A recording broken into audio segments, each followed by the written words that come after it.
Hello दोस्त। कैसे हैं आप लोग।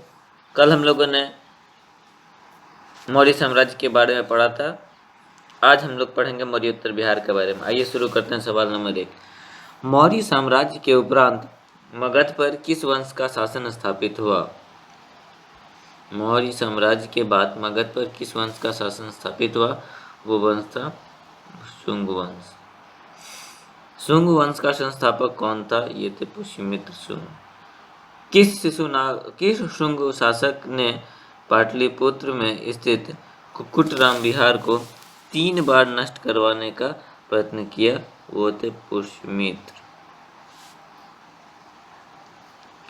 पाटलिपुत्र पर यवन डेमेट्रियस का आक्रमण किस वंश के शासनकाल में हुआ। शुंग वंश। पाटलिपुत्र पर डेमेट्रियस का आक्रमण हुआ था 150 ईस्वी पूर्व में। मगध में प्रथम ब्राह्मण राज्य स्थापित किया था पुष्यमित्र ने। शुंग वंश के पतन के बाद मगध पर किस वंश का शासन स्थापित हुआ। वो थे कण्व वंश। कण्व वंश का संस्थापक था वासुदेव। कण्व वंश की सत्ता की समाप्त की सातवाहन ने। कण्व वंश के उपरांत पाटलिपुत्र पर कुछ समय के लिए किस राज्य के राजाओं ने शासन किया। मित्र वंश ने। शुंग कला के उत्कृष्ट नमूने बिहार के किस स्थान से प्राप्त होते हैं। बोध गया से। कनिष्क ने पाटलिपुत्र के किस बौद्ध विद्वान को अपने दरबार में प्रश्रय दिया। वो थे अश्वघोष। मगध पर शासन करने वाले राजवंश का सही क्रम क्या है। वह हर्यक, शिशुनाग, नंद, मौर्य, शुंग, कण्व। शुंग वंश की राजधानी थी पाटलिपुत्र। कण्व वंश की राजधानी थी पाटलिपुत्र। कलिंग शासक खारवेल ने मगध पर आक्रमण किया था 1ली शताब्दी ईस्वी पूर्व के अंत में। कलिंग नरेश खारवाल ने कहाँ से कीमती उपहार प्राप्त किया था। वो प्राप्त किया था अंग एवं मगध से। कुषाण साम्राज्य के पतन के उपरांत संभवतः मगध पर शासन रहा लिच्छवियों का। गार्गी संहिता में पाटलिपुत्र पर यवनों के आक्रमण का उल्लेख किसके शासनकाल में हुआ। ये हुआ था पुष्यमित्र शुंग के शासनकाल में। सुप्रसिद्ध बौद्ध विद्वान अश्वघोष को प्रश्रय देने वाला शासक कौन था। वो थे कनिष्क। चंद्रगुप्त प्रथम का राज्याभिषेक हुआ था पाटलिपुत्र में। चंद्रगुप्त के पाटलिपुत्र में राज्याभिषेक और गुप्त वंश की स्थापना का वर्ष क्या था। 320। किस शासक ने वैशाली के लिच्छवी राजकुमारी कुमार देवी से विवाह किया था। चंद्रगुप्त प्रथम ने। चंद्रगुप्त प्रथम ने 320 ईस्वी में महाराजा धीराज की उपाधि धारण की थी पाटलिपुत्र में। किस शासक ने स्वयं को लिच्छवी दोहित्र कहा। समुद्रगुप्त ने कहा था लिच्छवी दोहित। बिहार में गुप्त शक्ति के संगठन का श्रेय दिया जाता है चंद्रगुप्त द्वितीय को। गुप्त साम्राज्य की राजधानी थी पाटलिपुत्र। किस शासक से श्रीलंका के राजा मेघवर्मन ने गया में एक बौद्ध मठ स्थापित करने की अनुमति मांगी थी। समुद्रगुप्त से। नालंदा विश्वविद्यालय के स्थापना का युग है गुप्त काल। नालंदा विश्वविद्यालय का संस्थापक थे कुमारगुप्त। बोध गया के महाबोधि मंदिर की स्थापना हुई थी गुप्त काल में। महाबोधि मंदिर की स्थापना गुप्त काल में। चीनी यात्री फाहियान कितने समय तक पाटलिपुत्र में रहा था। 3 साल। आर्यभट्ट का संबंध किस नगर से था। पाटलिपुत्र से। उत्तरेगना के आसपास में कहा जाता है उनका घर है, जहाँ पर कुछ साल पहले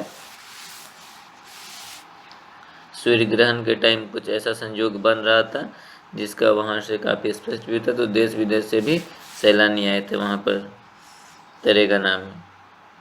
गुप्त काल की एक सुंदर कार्तिकेय की मूर्ति किस जिले से प्राप्त हुई है। शाहाबाद से, कार्तिकेय की मूर्ति। बिहार के 7.5 फीट ऊंचे बुद्ध देव की एक पीपल की मूर्ति प्राप्त हुई है बिहार में, वो सुल्तानगंज से। राजगीर के मणिनाग मंदिर में पत्थर पर खोदे हुए गणेश, विष्णु तथा नाग नागिनों के चित्र हैं। यह किस काल से हैं? यह है गुप्त काल से। राजगीर में स्थित जरासंध की बैठक का निर्माण किस काल में हुआ था? गुप्त काल में जरासंध की बैठक गुप्त काल। तीरबुक्ति आधुनिक दरभंगा का राज्यपाल था। तीरबुक्ति आधुनिक दरभंगा का राज्यपाल गोविंद गुप्त। बिहार में बौद्ध विहार का प्राचीनतम केंद्र है नालंदा। नालंदा विश्वविद्यालय किस लिए प्रसिद्ध था? बौद्ध धर्म दर्शन के लिए। नालंदा में अवस्थित भारतीय विश्वविद्यालय में फाहियान किसके शासनकाल के दौरान आया था? तो फाहियान आया था चंद्रगुप्त विक्रमादित्य के काल में। किसने यह शासन किया कि मध्य भारत के सभी देशों में मगध देश में सर्वाधिक नगर थे? धनपतियों ने यहाँ चिकित्सालय बनवाए थे जहाँ रोगियों को मुफ्त भोजन तथा दवाएं दी जाती थी। फाहियान। गुप्त संवत का आरंभ होता है 320 ईस्वी से। निम्नलिखित शासकों में से किसे भारत का नेपोलियन कहा जाता है? समुद्रगुप्त को। सौराष्ट्र और मालवा क्षेत्र की विजय किस सम्राट ने की थी? वो किया था चंद्रगुप्त द्वितीय ने। चंद्रगुप्त द्वितीय विक्रमादित्य ने। प्रयाग प्रशस्ति के रचयिता कौन है? ये तो हरिसेन सभी जानते होंगे। किस गुप्त सम्राट ने दक्षिण भारत में सफल सैनिक अभियान किया था? समुद्रगुप्त। प्रयाग प्रशस्ति में किस सम्राट के विजय अभियानों की चर्चा में है? वो समुद्रगुप्त। प्रयाग प्रशस्ति में किस सम्राट के विजय अभियानों की चर्चा है? वो समुद्रगुप्त है। गुप्त साम्राज्य के पतन के क्या कारण थे? उसके पतन का कारण था हुनों का आक्रमण, प्रशासन का सामंती रूप, कमजोर शासक। मगध पर मिहिर कुल का आक्रमण किस शासक मिहिर कुल का आक्रमण किस शासक के समय हुआ था? हुआ था नरसिंह गुप्ता के समय में। गुप्त काल ज्ञान विज्ञान के विकास का स्वर्णिम युग था। गुप्त काल ज्ञान विज्ञान के विकास का स्वर्णिम युग था। इसमें योगदान करने वाले विद्वान थे बराहमिहिर, आर्यभट्ट, ब्रह्मगुप्त। मगध के परवर्ती शासक। मगध के परवर्ती गुप्त वंश का संस्थापक था कृष्णगुप्त। मगध के परवर्ती वंश का संस्थापक हो गया कृष्णगुप्त। मगध के किस परवर्ती शासक ने मौखरी शासक को पराजित किया? वो पराजित किया कुमारगुप्त द्वितीय ने। मौखरी शासक ने किसे परास्त कर मगध के अधिकांश भाग को जीत लिया? वो जीता दामोदर गुप्त ने। हर्षवर्धन ने किसे मगध के क्षेत्र में अपना प्रतिनिधि बनाया था? माधव गुप्त को। हर्षवर्धन की मृत्यु उपरांत बिहार के कुछ क्षेत्रों में कुछ समय के लिए तिब्बतों की संप्रभुता स्थापित हो गई थी, जिसका अंत किया था आदित्य सेन ने। तिब्बतों की संप्रभुता हर्ष की मृत्यु के बाद। मगध के किस परवर्ती गुप्त शासक ने अश्वमेध यज्ञ का आयोजन किया था? आदित्य सेन ने। मगध के परवर्ती गुप्त वंश का अंतिम शासक था कौन? इसके अंतिम शासक थे जीवितगुप्त द्वितीय। मगध के किस परवर्ती शासक को असंख्य शत्रुओं का विजेता कहा गया है? कृष्णगुप्त को। असंख्य शत्रुओं का विजेता कृष्णगुप्त। मगध के परवर्ती शासक और उसके उपाधियों को सुमेलित कीजिए। इसका जवाब है ऑप्शन नंबर सी। 1 मिनट।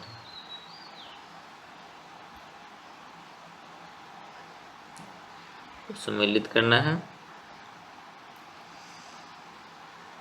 हर्षगुप्त, इनको मिलाएंगे हम लोग वीर योद्धा से। उसके बाद है कुमारगुप्त। कुमारगुप्त को हम लोग मिलाएंगे महाराजा धीराज से। फिर जीवितगुप्त। जीवितगुप्त को हम लोग रखेंगे राजाओं में सिरमौर क्षितिज चूड़ामणि। आदित्य सेन को हम लोग मिलाएंगे परम भट्टारक महाराजाधिराज। चलिए अब अगला सवाल देखते हैं। भारत के किस परवर्ती गुप्त सम्राट के बारे में कहा गया है कि उसने समुद्र तट तथा हिमालय के शत्रुओं को जीता था? जीवित गुप्त। उसने समुद्र तट तथा हिमालय के शत्रुओं को जीता था, जीवित गुप्त। हर्षवर्धन की मृत्यु के बाद मगध के अंतर्गत एक विस्तृत साम्राज्य स्थापित करने वाला प्रथम शासक कौन था? आदित्य सेन।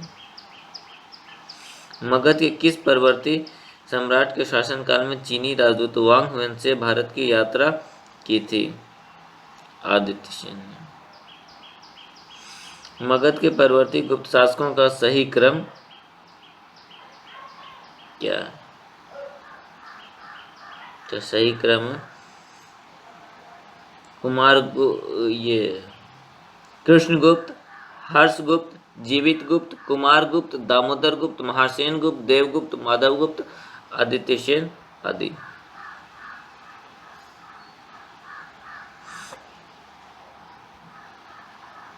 हम लोग गुप्तोत्तर युग और बिहार के बारे में बात करेंगे कि चीन और इत्सिंग बिहार का भ्रमण किया। वो किया था उन्होंने लगभग 673 ईस्वी में। हर्षवर्धन के समय में बिहार राज्य में कौन सा विश्वविद्यालय प्रसिद्ध था? नालंदा। चीनी यात्री ह्वेनसांग किस विद्यालय के अध्ययन किया था? उन्होंने अध्ययन किया था नालंदा विश्वविद्यालय में। ह्वेनसांग ने पाटलिपुत्र की यात्रा किस वर्ष की थी? 635 ईस्वी में।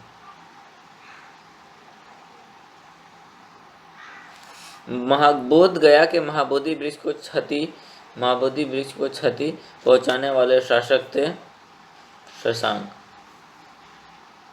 पाल वंश के संस्थापक थे गोपाल। विक्रमशिला विश्वविद्यालय का संस्थापक था धर्मपाल। विक्रमशिला विश्वविद्यालय की स्थापना किस वंश के शासक ने किया था? वो किया था पाल वंश के शासक ने। आधुनिक बिहार के किस जिले में विक्रमशिला विश्वविद्यालय स्थित था? वह था भागलपुर, पाथरघाट में स्थित था। नालंदा महाविहार को आर्थिक अनुदान देने वाला शासक था हर्ष, धर्मपाल एवं देवपाल। मुंगेर बिहार को अपनी राजधानी बनाने वाला पाल शासक था देवपाल।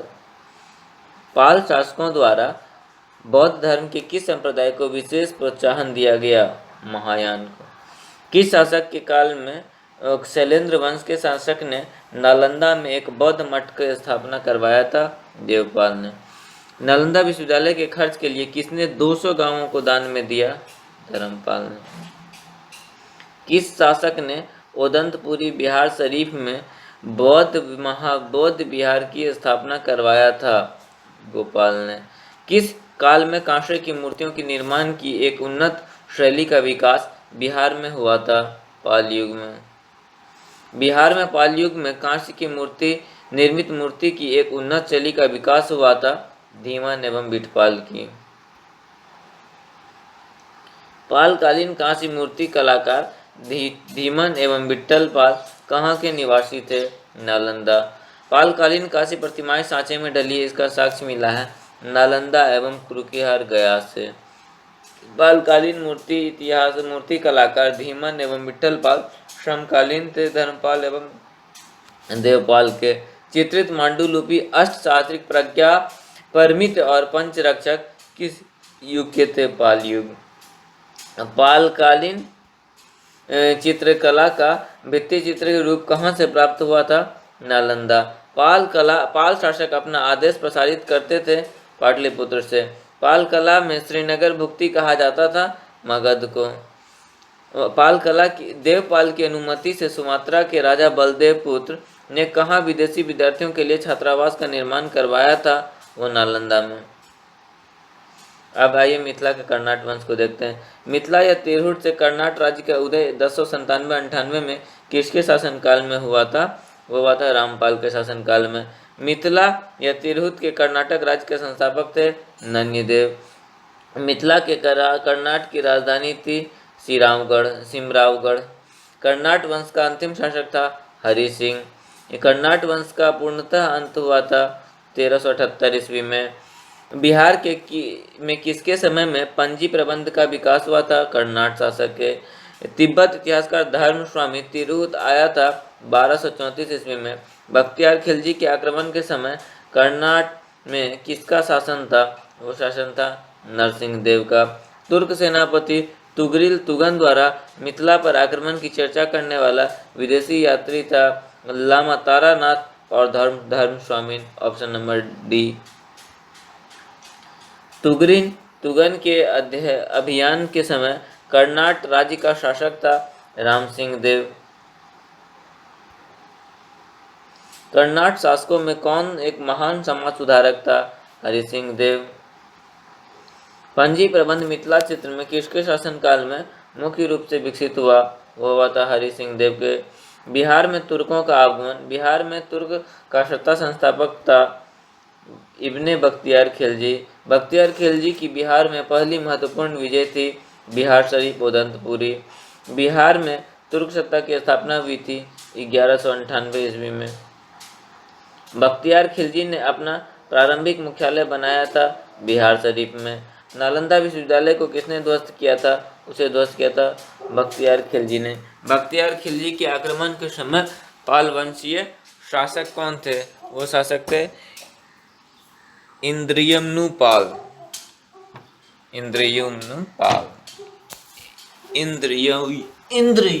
पाल।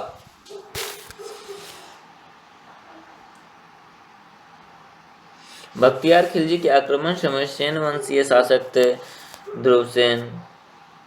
लक्ष्मण सेन।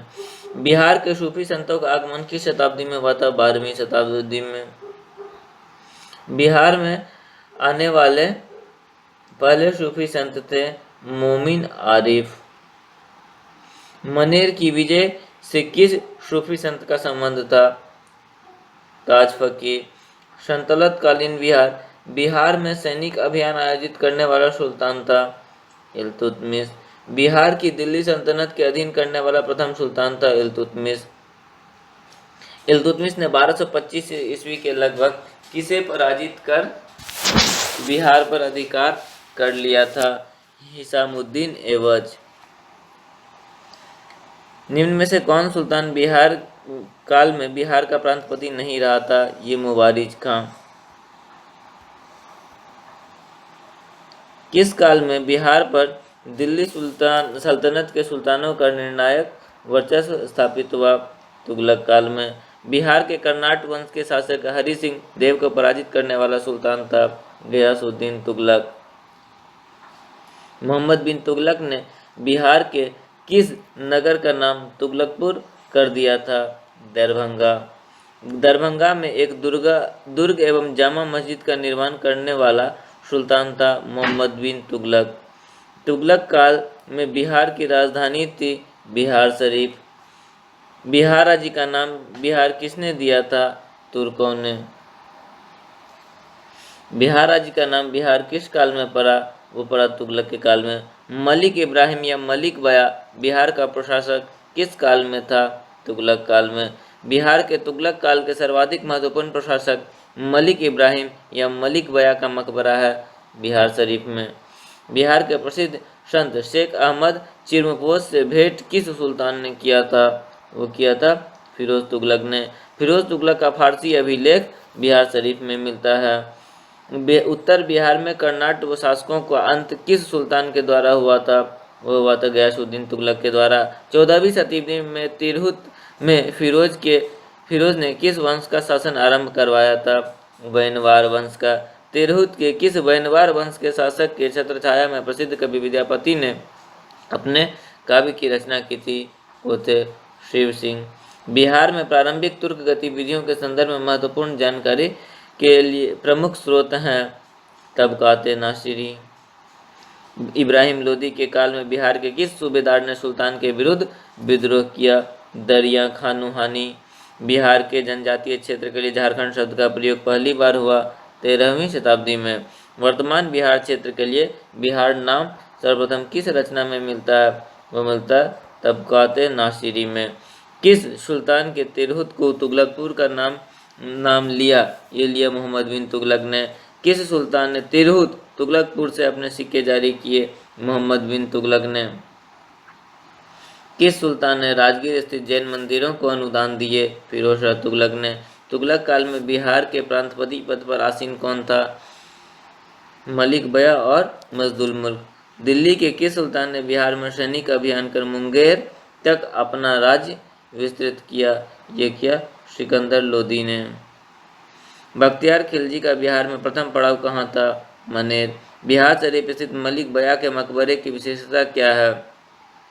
सलामी दीवारें अथवा बैटर्ड वॉल्स तथा लंबू तरा गुंबद अथवा conical dome. Option number C. Maner स्थित बड़ी दरगाह में किसका मजार है? बड़ी दरगाह में मजार है मुखदुम याहिया की। अब हम लोग देखेंगे चेरो वंश एवं उज्जैनिया वंश। पूर्व मध्यकाल में सोन नदी की घाटी के क्षेत्र में किस जनजातीय राज्य का उत्थान हुआ था? वो हुआ था खेरवार में। पाल सत्ता के पतन के काल में मध्य बिहार में किस जनजाति ने अपना राज्य गठित किया था? वो राज्य था भार। 12वीं शताब्दी में पश्चिम बिहार, चंपारण और मुजफ्फरपुर में कौन सा राज्य संगठित हुआ था? वो संगठित हुआ था चेरो राज्य। चेरो राज्यों का संघर्ष किन मुस्लिम राजवंशों के साथ हुआ था? वो हुआ था नंबर डी 1, 4 और 5 तुगलक, सूर और मुगल। दलपत शाही के संबंध किस राज्य से था? वो उज्जैनिया राज्य से संबंध था। चेरो शासकों को शाहाबाद क्षेत्र से विस्थापित किया उज्जैनियों ने। शेरशाह ने मुगलों के विरुद्ध संघर्ष में किससे सहायता प्राप्त की थी? चेरो शासक से। बिहार पर राज करने वाला जनजातीय राजवंश था चेरो वंश। किस चेरो राजा ने जगदीशपुर के मेले की शुरुआत की? फूलचंद ने। चेरो जनजाति की शक्ति का वास्तविक पतन किसके द्वारा हुआ? वो हुआ था उज्जैनिया शासक द्वारा। भोजपुर में उज्जैनिया वंश का संस्थापक था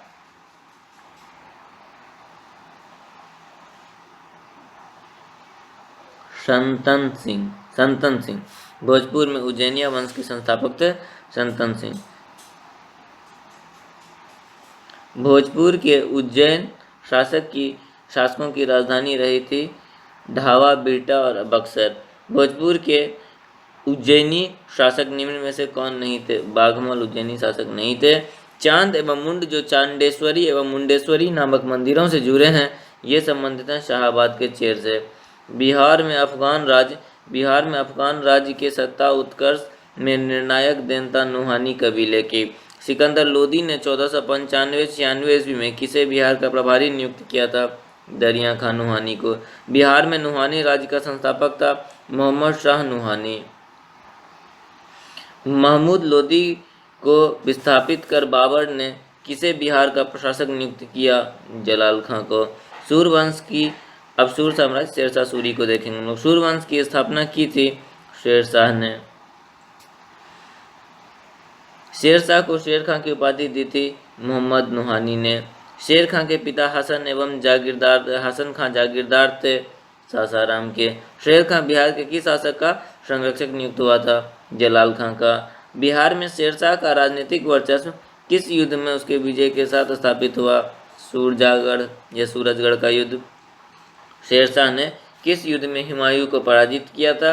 वो पराजित किया था चौसा के युद्ध में और बिलग्राम तथा कन्नौज के युद्ध में। शेरशाह द्वारा पटना के नवनिर्माण का वर्णन किस रचना में मिलती है? ये मिलती है तारीख दाऊदी में। शेरशाह द्वारा अफगान राज्य की पुनर्स्थापना किस युद्ध के उपरांत हुई? ये कन्नौज या बिलग्राम युद्ध के उपरांत। शेरशाह का प्रशासनिक प्रयोगशाला था सहसराम में। बिहार का अंतिम अफगान शासक था दाऊद खां करारानी। शेरशाह का मकबरा है सहसराम में। शेरशाह द्वारा पटना का दुर्ग और पटना को राजधानी बनाने की चर्चा कहाँ मिलती है? तारीख दाऊदी में। शेरशाह द्वारा कौन सा कार्य किया गया था? जब्त प्रणाली की शुरुआत की गई थी। सिकंदरी गज एवं सन की दंडी का प्रयोग, रुपया का प्रचलन उपर्युक्त सभी। बिहार राज्य में स्थित सासाराम रोहतास के किला का निर्माण करवाया था शेरशाह ने। बिहार में कौन सा कार्य शेरशाह द्वारा नहीं किया गया था? इबादत खाने का निर्माण शेरशाह द्वारा नहीं करवाया गया था। मध्यकाल में पटना का नव निर्माण करवाया था शेरशाह ने।